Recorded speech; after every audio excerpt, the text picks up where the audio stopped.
Stock market fall. Why Indian stock market fall? చూడండి friends, లైవ్లో US మార్కెట్లు చూసారా? చూద్దాం. అలాగే ట్రంప్ దెబ్బకి ఇండియన్ స్టాక్ మార్కెట్లో ఫాల్ డౌన్. యాక్చువల్గా ట్రంప్ దెబ్బకి యుఎస్ మార్కెట్లో కూడా ఫాల్ డౌన్ అయింది ఫ్రైడే. దాని ఇంపాక్ట్ ఈరోజు ఊహించిందే. దాని గురించి క్లియర్గా చూద్దాం. మన మార్కెట్ ఫర్దర్గా ఏం జరగబోతుంది? యుఎస్ మార్కెట్లు ఇప్పుడు పాజిటివ్గా ట్రేడ్ అవుతున్నాయి. మరి దీని ఇంపాక్ట్ రేపటి ఇండియన్ స్టాక్ మార్కెట్ మీద ఎలా ఉంటుందో నిఫ్టీ, బ్యాంక్ నిఫ్టీ చార్ట్స్ ద్వారా, లైవ్ యుఎస్ మార్కెట్ అనాలిసిస్ ద్వారా చూద్దాం. చూడండి ఫ్రెండ్స్, ఈ ఫాల్ డౌన్లో ఈరోజు బాగా హిట్ అయిన స్టాక్స్ ఏంటంటే ఐటీ ప్యాక్. దానికి సంబంధించిన కొన్ని స్టాక్స్ని మనం డిస్కస్ చేద్దాం. ఎల్టీటీఎస్, సైయంట్. వీటి గురించి చూద్దాం. అట్లాగే చూడండి ఫ్రెండ్స్, నాట్కో ఫార్మాకి ఏమైంది, ఎందుకని స్టాక్ అంతలా డీలా పడిపోయింది, దానికి సంబంధించిన స్టడీ లెవెల్ చూద్దాం. ఇష్యూ ఏంటో చూద్దాం. NTPC green energy. ఆ స్టాక్లో 8% దాకా ఇంట్రాడేలో ఫాల్ డౌన్. దానికి కారణాలు ఏంటో చూద్దాం. ఓవరాల్గా అరుంధతి నక్షత్రం లాంటి స్టాక్స్ ఏంటి, వాటికి స్టడీ లెవెల్స్ ఏంటి, ఈ వీడియోలో డిస్కస్ చేద్దాం. నిఫ్టీ, బ్యాంక్ నిఫ్టీ యొక్క కథాగమనంతో వీడియోని సింపుల్గానే ఏం చేద్దాం. చూడండి ఫ్రెండ్స్, వీడియోలోకి వెళ్ళే ముందు మన ఛానల్ వీడియోని లైక్ చేయడం అనేది మన జన్మ హక్కు, కాబట్టి వీడియోని లైక్ చేద్దాం. గ్యాప్తో వీడియోస్ చేస్తూ ఉన్నాం కాబట్టి ప్రతి ఒక్కళ్ళు వీడియోని షేర్ చేయడం మర్చిపోవద్దు. కొత్త వాళ్ళు అయితే వీడియోని చూసిన తర్వాత నచ్చితే సబ్స్క్రైబ్ చేయండి. చూడండి ఫ్రెండ్స్, స్క్రీన్ మీద ఏంటంటే డౌ జోన్స్ చార్ట్ చూస్తున్నాం అనమాట.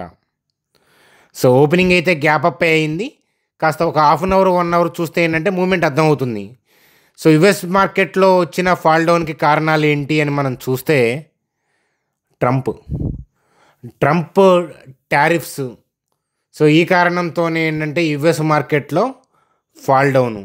అలాగే వీక్ ఎకనామిక్ డేటా మనకి కనిపిస్తూ ఉంది అక్కడ. చూడండి ఫ్రెండ్స్, ఒక్కసారి నిఫ్టీ యొక్క చార్ట్ చూద్దాం. నిఫ్టీ కన్నా కూడా మనం కీలకంగా డిస్కస్ చేసుకోవాల్సింది ఏంటంటే బ్యాంక్ నిఫ్టీ చార్ట్. ఒకసారి బ్యాంక్ నిఫ్టీ చార్ట్ చూద్దాం. ఒకసారి చూడండి. బ్యాంక్ నిఫ్టీ చార్ట్ చూస్తే మనం బ్యాంక్ నిఫ్టీ గురించి ఏంటంటే మనం మాట్లాడుకుందాము రీసెంట్. చూడండి ఫ్రెండ్స్, స్క్రీన్ మీద ఏంటంటే నిఫ్టీ యొక్క చార్టు కాదు, బ్యాంక్ నిఫ్టీ చార్ట్ చూస్తున్నాం. ఎందుకంటే బ్యాంక్ నిఫ్టీ యొక్క ఇంపార్టెన్స్ మనం చెప్పాము. ఎందుకంటే నిఫ్టీలో ప్రాపర్ లెవెల్ లేదు కాబట్టి బ్యాంక్ నిఫ్టీని బేస్ చేసుకొని చూద్దామని చెప్పి రీసెంట్ వీడియోస్లో మనం డిస్కస్ చేసుకున్నాము. మీకు గుర్తుందా? చూడండి, టెలిగ్రామ్ గ్రూప్లో అప్డేట్ మనం ఎప్పుడు ఇచ్చామంటే మనం ఫ్రైడే మార్కెట్లోనే మనం నిఫ్టీ మనకి బ్యాంక్ నిఫ్టీ హై లెవెల్లో ఉంది, అంటే 49,063 అక్కడ మనకి ట్రేడ్ అవుతున్నప్పుడే మనం ఏంటంటే ఫాల్ డౌన్ అయ్యేలాగా ఉంది.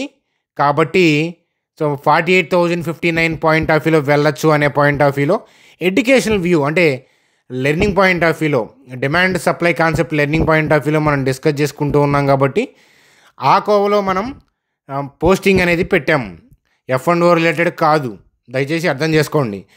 అయితే మనకి ఈరోజు మనం అప్డేట్ ఇచ్చాము. మార్కెట్ డిప్లో ఉన్నప్పుడు 48,545 దగ్గర మనం వ్యూని ఏంటంటే క్లోజ్ చేసుకోవాలి. ఎందుకనంటే డౌ జోన్స్ ఫ్యూచర్ అనేది బాగుంది. చూడండి ఫ్రెండ్స్, డౌ జోన్స్ ఫ్యూచర్ ఎందుకనంటే ఈ ఫాల్ డౌన్ అనేది చూడండి ఫ్రెండ్స్, ఈ మధ్య అంటే మొన్న మంచి గ్రీన్ క్యాండిల్స్ పడ్డాయి, పైకి వెళ్ళిపోయేదే. యుఎస్ మార్కెట్లో ఈ అలజడి లేకపోతే కనుక మార్కెట్ ఏంటంటే రివర్స్ అయ్యి వెళ్ళిపోయేదే. కానీ ఇది మన లోకల్ ప్రాబ్లం కాదు, ఖచ్చితంగా కాదు. ఎందుకనంటే లోకల్ ప్రాబ్లం అయితే కనుక మేజర్ స్టాక్స్లో బయింగ్ జరగదు.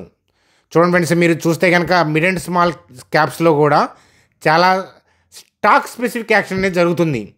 ఈ గ్యాప్ డౌన్ అంటారా, ఫ్రైడే యుఎస్ మార్కెట్లు అంతలా పడిపోతే మండే ఏషియన్ మార్కెట్స్ డిప్లో ఉన్నప్పుడు యాక్చువల్గా ఇన్స్టిట్యూషన్స్కి ఏంటంటే ఆర్బిట్రేజ్ గెయిన్స్ కోసం గ్యాప్ డౌన్ చేస్తారు, అది సహజం.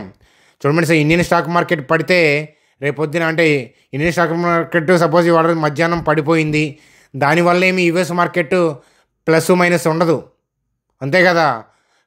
కానీ యుఎస్ మార్కెట్లు ఈ నైట్ పడటమో బాగా పెరగటమో జరిగితే దాని ఇంపాక్ట్ ఏంటంటే ఏషియన్ మార్కెట్స్ మీద, తద్వారా గిఫ్ట్ నిఫ్టీ మీద, తద్వారా ఏంటంటే నిఫ్టీ బ్యాంక్ నిఫ్టీ మీద పడే అవకాశాలు పుష్కలంగా ఉంటాయి కదా. ఎందుకనంటే మనం ఎక్కువ ఏంటంటే వాళ్ళ మీద డిపెండ్ అయి ఉన్నాం. ప్రపంచానికి పెద్దన్న యుఎస్ మార్కెట్ కదా. సో కాబట్టి అది మనకి ఇంపార్టెంట్. దానివల్ల వచ్చిన గ్యాప్ డౌనే స్టాక్ స్పెసిఫిక్ యాక్షన్ అనేది జరుగుతూ ఉంది, ఇది అబ్జర్వ్ చేయండి అని చెప్పాను.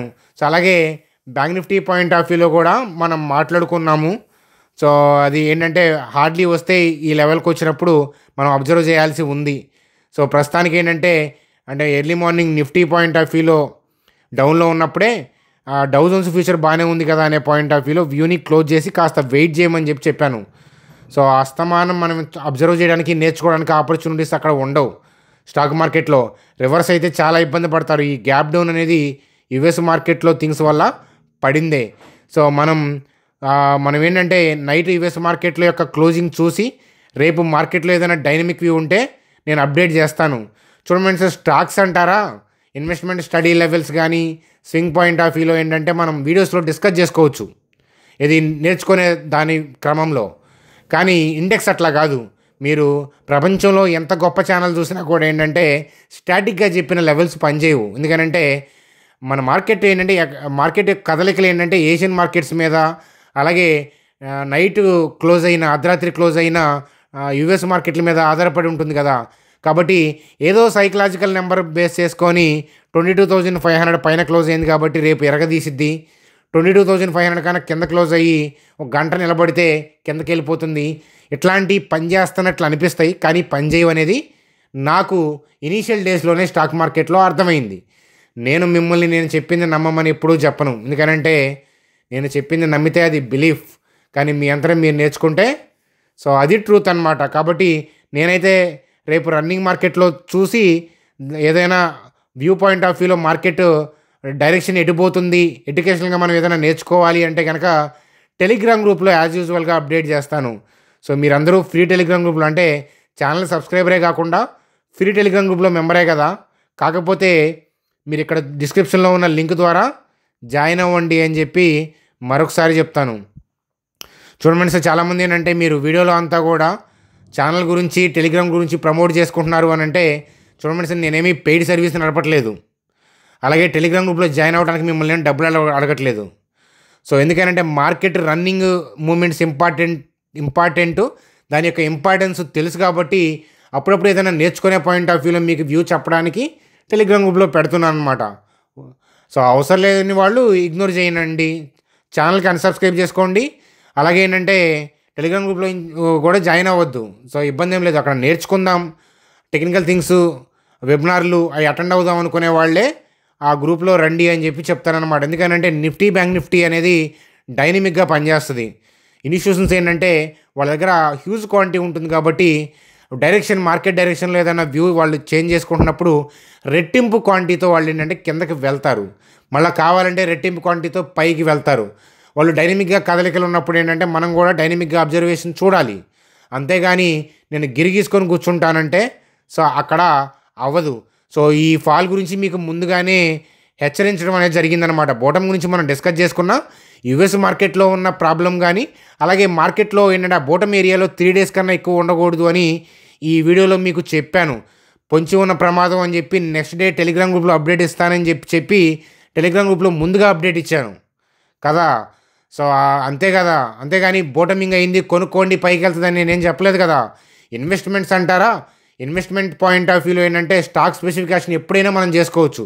ఇండెక్స్ పాయింట్ ఆఫ్ వ్యూలో F&Oకి అనుకూలం కాదు అని చెప్పి నొక్కి ఒక్కడి నుంచి అలా చెప్పాను. కాదు నేను అదే చేస్తాము అనుకుంటే ఏంటంటే ఇబ్బంది పడతారు. ఇప్పటికీ స్టిల్ చెప్తున్నాను, మీరు ఇండెక్స్ పాయింట్ ఆఫ్ వ్యూలో F&O చేసే సరైన సమయం ఇది కాదు. సరైన సమయం వచ్చినప్పుడు మీకు చెప్తాను. సంవత్సరం పొడుగుతా F&O చేసుకోవచ్చు అని అనుకోవటం అనేది భ్రమ. సో ఇన్స్టిట్యూషన్స్కి HNIస్కి పాసిబిలిటీ ఉంటుంది. వాళ్ళకి ఏంటంటే ఈక్విటీ మార్కెట్టు, ఆప్షను, అలాగే ఫ్యూచర్స్ అన్నీ చేస్తారు వాళ్ళు. ఓన్లీ CEP ఇట్లాంటి బ్యాచ్ ఉంటుంది కదా, ఓన్లీ వాటినే ట్రేడ్ చేస్తూ ఉంటారే, వాళ్ళకి నేను చెప్పే మాటలు బాధపడతాయేమో కానీ మీ అకౌంట్ అంతకన్నా బాధపడుతుంది. అది జాగ్రత్తగా ఒకసారి చూడండి, వెరిఫై చేయండి, జాగ్రత్తగా ఈక్విటీ మార్కెట్ మీద ఇలాంటి కరెక్షన్స్లో ఫోకస్ చేయండి అని చెప్పి చెప్తాను. చూడండి ఫ్రెండ్స్, అలాగే నాట్కో ఫార్మా, సో అరుంధతి నక్షత్రం లాంటి స్టాక్స్లో ఇది కూడా ఒకటి.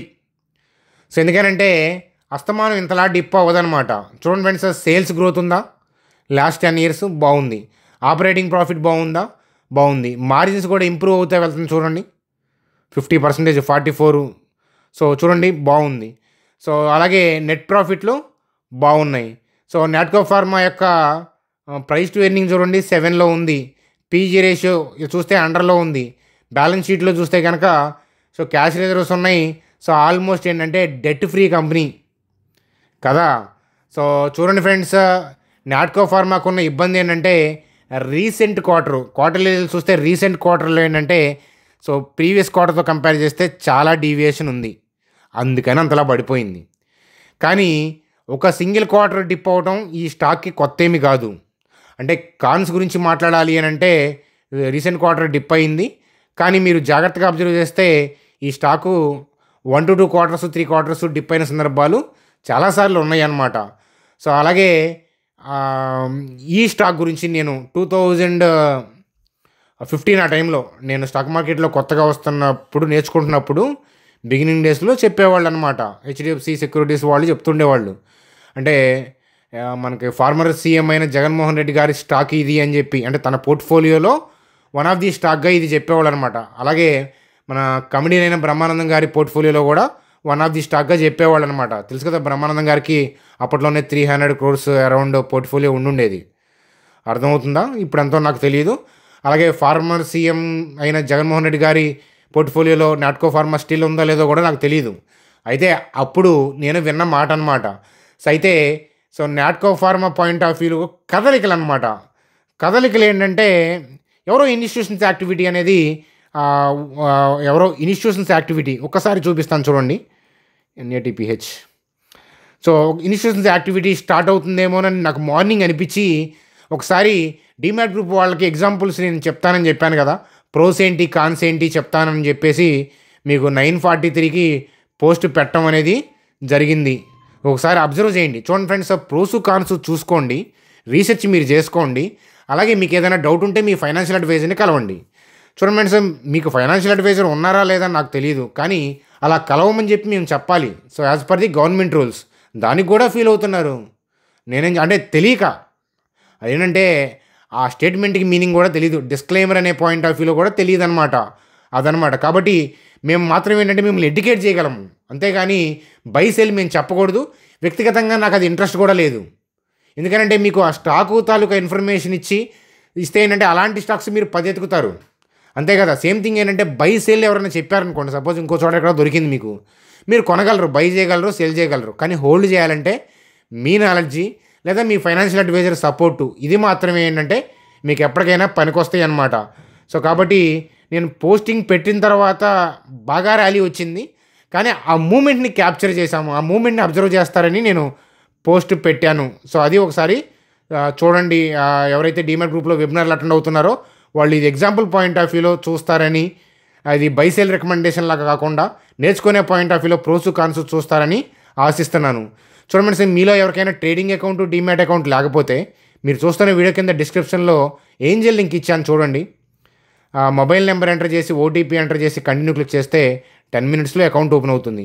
అకౌంట్ ఓపెన్ చేసిన తర్వాత మీరు క్రియేట్ చేసిన ఐడిని మా టీం నెంబర్కి పంపిస్తే మీకు వాళ్ళు ఏదైనా వెబినార్లు కండక్ట్ చేస్తున్నా, నేను ఏదైనా మీతో ఇంటరాక్ట్ అయ్యేటప్పుడు వెబినార్లు కండక్ట్ చేస్తున్నా మీకు ఇన్ఫామ్ చేస్తాను అని చెప్పి చెప్తానన్నమాట. కాబట్టి మీరు చేయాల్సిందల్లా ట్రేడింగ్ అకౌంట్, డీమ్యాట్ అకౌంట్ లేని వాళ్ళు మన లింక్ ద్వారా అకౌంట్ క్రియేట్ చేసుకొని మీరు క్రియేట్ చేస్తే వచ్చిన ఐడిని మా టీం నెంబర్కి వాట్సాప్ చేయగలరు. చూడండి, దాని తర్వాత NTPC గ్రీన్ ఎనర్జీ గురించి మాట్లాడుకుంటే న్యూస్ అప్డేట్స్లో 6% పడింది, ఇంట్రాడేలో 8% పడింది ఇంట్రాడేలో. సో ఎందుకనంటే లాకిన్ పీరియడ్ అనేది అయిపోయింది. అంటే NTPC గ్రీన్ ఎనర్జీ అయిపోయి వచ్చిన తర్వాత లాకిన్ పీరియడ్ ఉంటుంది కదా, ఆ లాకిన్ పీరియడ్ అయిపోతే స్టాక్ పడిపోవాలని రూల్ ఏం లేదు. కాకపోతే ఏంటంటే షేర్ హోల్డర్స్ అమ్ముకోవచ్చు అనమాట, కొన్ని షేర్స్ రిలీజ్ అవుతాయి అనమాట, అంతకంటే ఏం లేదు. సో కాబట్టి అమ్ముకుందాం అనుకునే వాళ్ళు అమ్ముకుంటారు, దానివల్ల ఏంటంటే పడుతుంది. సో కానీ ఇండివిజువల్గా స్టాక్ యొక్క ఫండమెంటల్స్, ఆ బిజినెస్ మోడల్ అవి చూసుకోండి ఎప్పుడైనా. ఇది ఒక న్యూస్ అప్డేట్ లాగా చూడండి. NTPC గ్రీన్ ఎనర్జీలో NTPCకి ఉన్న స్టేక్ ఏదైతే ఉందో అది స్టిల్ సేమ్ ఉంది, అది ఒక అబ్జర్వేషన్ పాయింట్గా చూడండి. సార్ సైఎంట్ గురించి సో మనం రీసెంట్గా చాలాసార్లు మాట్లాడుకున్నాము. సో సైఎంట్ యొక్క CEO రిజైన్ చేయటం, అలాగే క్వార్టర్లీ రిజల్ట్స్లో ఏంటంటే మనకి ఆ ప్రాఫిట్ 30% డిక్లైన్ అవ్వటం వల్ల స్టాకు పడింది. కాకపోతే సీఈఓ వెళ్ళిపోతే ఇంకొక సీఈఓ వెళ్ళిపోతారు, స్ట్రాంగ్ పర్సన్నే వాళ్ళు వెతుకుతారు. సో ఇలాంటి ఇష్యూస్ ఫార్మర్గా చాలా పెద్ద కంపెనీలు లైక్ ఇన్ఫోసిస్ అట్లాంటివి కూడా జరిగినాయి. మనం ఆ ఎగ్జాంపుల్ కూడా మీకు చెప్పాను. విశాల్ సిక్కా గారు వెళ్ళిపోయినప్పుడు 2018లో ఇన్ఫోసిస్ 30% దాకా పడిపోయింది 3-4 డేస్లో. కానీ అప్పటి నుంచి ఇప్పటికి ఇన్ఫోసిస్ వాల్యూ ఏంటంటే 3 టైమ్స్ ఇన్ఫోసిస్ పెరిగింది. సో మళ్ళీ కొత్త సీఈఓ వచ్చారు, నడుస్తుంటుంది. అలాగే ఏంటంటే సైయంట్ మంచి కంపెనీ, టెంపరీ ఇష్యూ అనమాట. సో ఇక్కడేమో టెక్నికల్గా ఈ లెవెల్ నుంచి బౌన్స్ అవ్వచ్చేమో అని అనుకున్నట్లే ఆ లెవెల్ నుంచి ఏంటంటే బౌన్స్ కూడా ఇచ్చింది. మీకు గతంలో పలుమార్లు చెప్పాను. సో ఈ స్టాక్స్ ప్రోస్ అయితే బిజినెస్ అనేది మనం డిస్కస్ చేసాం చాలాసార్లు. నేను ఈ లాస్ట్ 10 years డేటా మాట్లాడాను, మరొకసారి ఎప్పుడైనా మాట్లాడతానమాట. ఈ ప్రూఫ్స్ కాన్స్ చూసుకొని ఒకసారి మీ ఫైనాన్షియల్ అడ్వైజర్ని ఒకసారి కలవండి. రీట్రేస్మెంట్కి వచ్చింది, మళ్ళీ ఏ క్షణమైనా పైకి వెళ్ళే పాసిబిలిటీస్ ఉన్నాయి. లేదా నిఫ్టీ ఐటీ పడుతున్నాయి కదా ట్రంప్ వల్ల, దానివల్ల ఫర్దర్గా డిప్ అయినా అవ్వచ్చు అనమాట. కానీ ప్రైస్లు అనే యాక్షన్స్ అనేవి టెంపరీ. ఓవరాల్గా కమింగ్ 5 to 10 yearsలో బిజినెస్ బాగా గ్రో చేస్తారా లేదా, మేనేజ్మెంట్ గైడ్లైన్స్ ఏంటి, కంపెనీకి ఉన్న ఆర్డర్ బుక్ ఏంటి, ఇట్లాంటివి కూడా మీరు గమనించగలరు. చూడండి, ఎల్టీటీఎస్ యొక్క ఇయర్లీ డేటా నేను చాలాసార్లు వీడియోలో డిస్కస్ చేయడం అనేది జరిగింది. సో ఇక్కడ గ్యాప్ ఉంది కదా, సో ఆ గ్యాప్ దగ్గరకు వచ్చింది. సో ఒకసారి మరొకసారి ఐటీ ప్యాక్ ఇంకా పడుతుందో లేదా అనేది చూసి కమింగ్ డేస్లో ఏదైనా టర్నింగ్ పాయింట్ ఆఫ్ వ్యూలో ఏదైనా పైకి లెగుస్తుంటే కనుక మనం ఎడ్యుకేషన్గా మనం దీన్ని ఎల్టీటీఎస్ గురించి మనం డిస్కస్ చేసుకుందాము అని చెప్తాను. చూడండి, సో ఫైనల్గా నిఫ్టీ యొక్క చార్ట్ చూస్తున్నాము. చూడండి, ఇప్పటిదాకా నేను చెప్పిన వీడియో నచ్చితే కనుక వీడియోని లైక్ చేయడం మర్చిపోవద్దు. కొత్త వాళ్ళైతే ఈ పాటికి సబ్స్క్రైబ్ చేసే ఉంటారు. సో నిఫ్టీని ఏంటంటే యుఎస్ మార్కెట్లో డిప్ వల్ల డిప్ అవుతుంది, కానీ సో మొన్న పడ్డ 3 క్యాండిల్స్ అనేవి స్ట్రాంగ్ క్యాండిల్స్ అనమాట అది. సో అయితే యుఎస్ మార్కెట్లో డిప్ వచ్చినప్పుడు ఆర్బిట్రేజ్ గెయిన్స్ కోసం ఏంటంటే ఇన్స్టిట్యూషన్స్ ఆ గ్యాప్స్ క్రియేట్ చేస్తారు కదా. ఫ్రైడే యుఎస్ మార్కెట్లో పడ్డాయి, కానీ సండేను లేకపోతే మండే ఏషియన్ మార్కెట్స్ చూసి ఎర్లీ మార్నింగ్ సెల్ కొట్టే వాళ్ళు ఇబ్బంది పడతారు.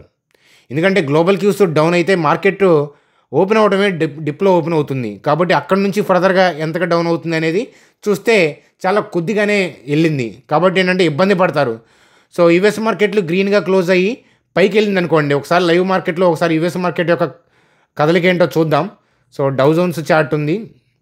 సో కదలిక చూస్తే కనుక ప్రస్తుతానికైతే కనుక స్లైట్ పాజిటివ్ అయినా కూడా మనకి కాస్త ఒక 1 hour అబ్జర్వ్ చేయాల్సి ఉంది అని చెప్తాను. క్యాండిల్ పడే తీరు మనకు ఒక 1 hour చూస్తే కానీ రన్నింగ్ మూమెంట్ మనకు అర్థం కాదనమాట. సో చూడాలి. అలాగే నాస్డాక్ చూస్తే కనుక నాస్డాక్ కూడా ఏంటంటే ఎట్ ప్రజెంట్ థింగ్ అయితే కనుక ఫర్దర్గా డౌన్కి వెళ్ళేలాగా ఉంది. సో మీరు వీడియో చూసేటప్పటికి ఎలా ఉందో చూడాలి.